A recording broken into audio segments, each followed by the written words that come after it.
L'anthroposophie rêve d'une contre-société où tout élément doit devenir anthroposophique, où science et spirituel ne feraient plus qu'un sous l'égide d'une seule doctrine. Dans ce projet, elle s'inscrit également dans l'idéologie écofasciste. Née au XIXe siècle dans la lignée du mouvement Völkisch, orienté environnementaliste et nationaliste xénophobe, l'écofascisme se base sur l'utilisation de méthodes autoritaires pour préserver l'environnement. Ce n'est pas incompatible avec les positions racistes de Rudolf Steiner, dont il a hérité de la théosophie d'Helena Blavatsky. Pour ce faire, Steiner a élaboré une classification raciale des êtres humains issue de la notion théosophique de race-racine. Steiner distinguait ainsi 5 races humaines, plus ou moins avancées en termes d'intelligence et d'évolution de la conscience. Comme le note l'historien américain Peter Staudenmayer, Rudolf Steiner a alimenté des mythes racistes sur les Noirs, considérant leur immigration en Europe comme terrible, aux effets néfastes sur le sang et la race. Des croyances absurdes qui nous rappellent la théorie conspirationniste d'extrême droite du grand remplacement, chère à Renaud Camus. Le remplacement, c'est le changement de peuple avec le changement de civilisation qu'il implique. Il y a un peuple et en l'espace d'une ou 2 générations, il y a sur le même territoire un ou plusieurs autres peuples. Le délire de Steiner va même jusqu'à l'interdiction donnée aux femmes blanches de lire des romans dits nègres durant leur grossesse, sous peine d'avoir un bébé mulâtre. Ainsi, Steiner considérait haut et fort que le groupe le plus avancé au sein de la race racine aryenne est le peuple nordique germanique. De telles théories nauséabondes ne pouvaient que faciliter le rapprochement avec le NSDAP. Après la mort de Steiner, survenue en 1925, sa veuve Marie Steiner von Sievers et le comité exécutif de la Société anthroposophique prenaient leurs plus belles plumes pour exprimer leur plus haute estime envers Adolf Hitler afin de protéger le mouvement. À l'époque, l'anthroposophie bénéficiait du soutien de Rudolf Hess, chef de la chancellerie nazie et dauphin d'Hitler jusqu'à sa lamentable épopée aérienne en Écosse en mai 1941. Un mouvement aussi proche du pouvoir représentait un rival à éliminer pour Heinrich Himmler, chef de la SS, qui souhaitait instaurer sa propre religion basée sur un paganisme nazi. Cet été 1934, Himmler obtient ainsi une quasi-indépendance pour ses troupes d'élite SS. Son programme eugénique est en place. Il est en passe de contrôler toutes les instances de police et de services secrets d'Allemagne. Il a créé un embryon d'armée SS avec la bénédiction d'Hitler. Heinrich Himmler peut maintenant passer à la prochaine phase de son plan diabolique, la création d'un ordre mystique de chevaliers germaniques qui dominera le millénaire arien à venir. Pour se défendre, le comité exécutif écrivait « Une telle désignation représente une discrimination injustifiable contre une société qui prône le nationalisme allemand avec la plus grande loyauté. » Il fallait croire que la participation de Steiner au cercle pangermaniste viennois à la fin du XIXe siècle et ses théories racistes n'avaient pas suffi. Tout comme la couverture de la revue Demeter en 1939 à l'occasion de l'anniversaire d'Hitler. Si Hitler était fasciné par l'ésotérisme et l'occultisme, nombre de ses plus hauts dignitaires furent membres de la société de Thule, dont l'idéologue nazi Alfred Rosenberg et Rudolf Hess.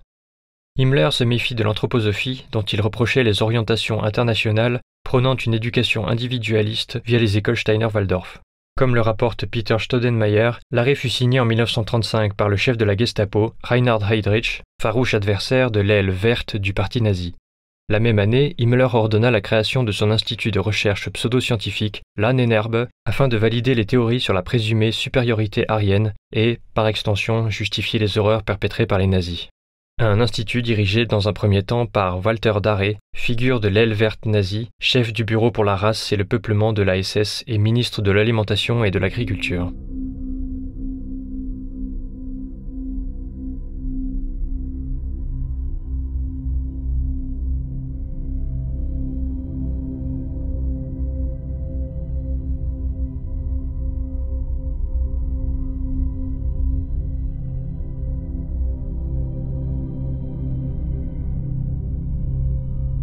Si tous les nazis ne furent pas disciples de l'organisation de Steiner, ils pouvaient compter sur le soutien de leaders et d'adeptes anthroposophes dès 1933. Par exemple, en la personne du médecin et ethnologue anthroposophe Richard Carutz, opposition ouvertement antisémite stigmatisant l'esprit juif comme étant rigide, obtus d'esprit et avide de posséder le monde. Il émit un avis positif sur l'ouvrage de Walter Darré, intitulé « Une nouvelle noblesse du sang et du sol », publié en 1931. Otto Ollendorf, lieutenant-général SS, pro-anthroposophe participant à plusieurs conférences sur la biodynamie et l'eurythmie médicinale, a tenté d'arrêter la fermeture des écoles Steiner-Waldorf. Ce criminel de guerre, mort en prison en 1951, fut responsable de l'exécution de 90 000 juifs lorsqu'il était à la tête du Einsatzgruppe D du sud de l'Ukraine à la région du Caucase entre 1941 et 1942.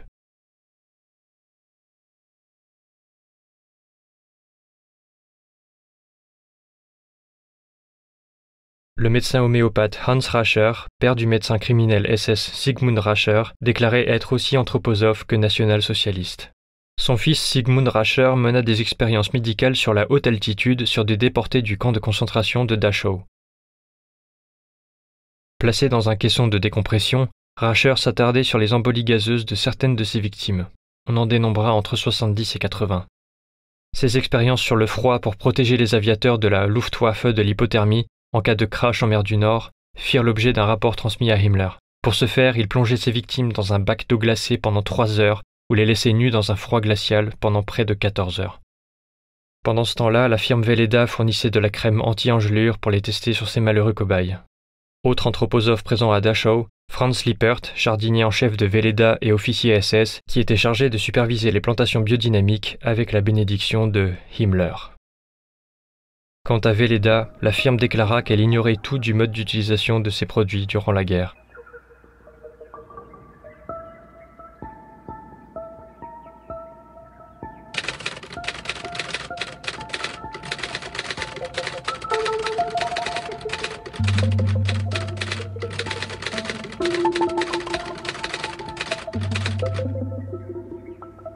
Miviludes, rapport d'activité 2016. Quant à la marque de produits cosmétiques Veleda, peu de consommateurs savent qu'elle a été créée par Rudolf Steiner et des médecins anthroposophes. Après la Seconde Guerre mondiale et la chute du nazisme, les vieux tropismes d'extrême droite de l'anthroposophie perdurèrent en Europe, notamment en la personne de Werner Georg Haverbeck, ancien leader nazi, converti à l'anthroposophie chez Rudolf Hess en 1937. Il devint pasteur dans une congrégation anthroposophique et fonda le Collegium Humanum, lié au WSL, Fédération mondiale de protection de la vie, qu'il présida de 1974 à 1982. La WSL fut une organisation influente dans le mouvement écologiste allemand.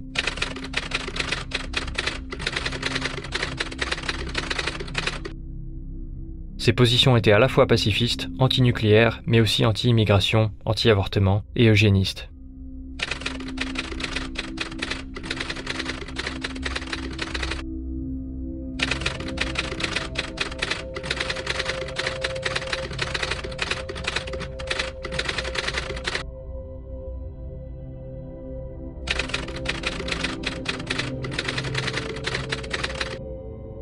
Il est à noter qu'en 1951, Haverbeck a prodigué des soins pastoraux au criminel nazi Otto Ohlendorf avant son exécution à Landsberg et a célébré son inhumation.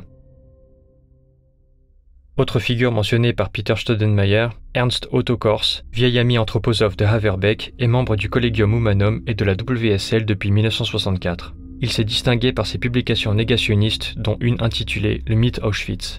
En Italie, c'est un certain Massimo Scaligero, figure néofasciste, élève de l'anthroposophe Enzo Erra, qui considérait Steiner comme le maître des temps nouveaux. Staudenmayer écrit dans son texte Anthroposophy in Fascist Italy en 2012. En août 1938, Scaligero écrit une note au secrétaire de Mussolini en réponse à l'opinion favorable exprimée par le Duce sur certains de mes articles et a envoyé à Mussolini un nouvel article de moi concernant le problème racial. L'anthroposophie peine à se défaire de l'antisémitisme de son fondateur Rudolf Steiner, surtout lorsque ce dernier déclarait que la persécution des Juifs faisait partie de leur destinée. Ainsi, en 1991 et 1997, des anthroposophes suisses et allemands rééditèrent un livre de 1961, Le mystère de la communauté juive de Ludwig Thieben. Malgré les protestations de la communauté juive à l'époque, ce livre est toujours disponible sur le net. En 1992, c'est un enseignant suisse d'une école Steiner-Waldorf qui publie un livre niant l'existence des chambres à gaz à Auschwitz. Cet enseignant aurait-il répandu ses principes négationnistes à ses élèves ?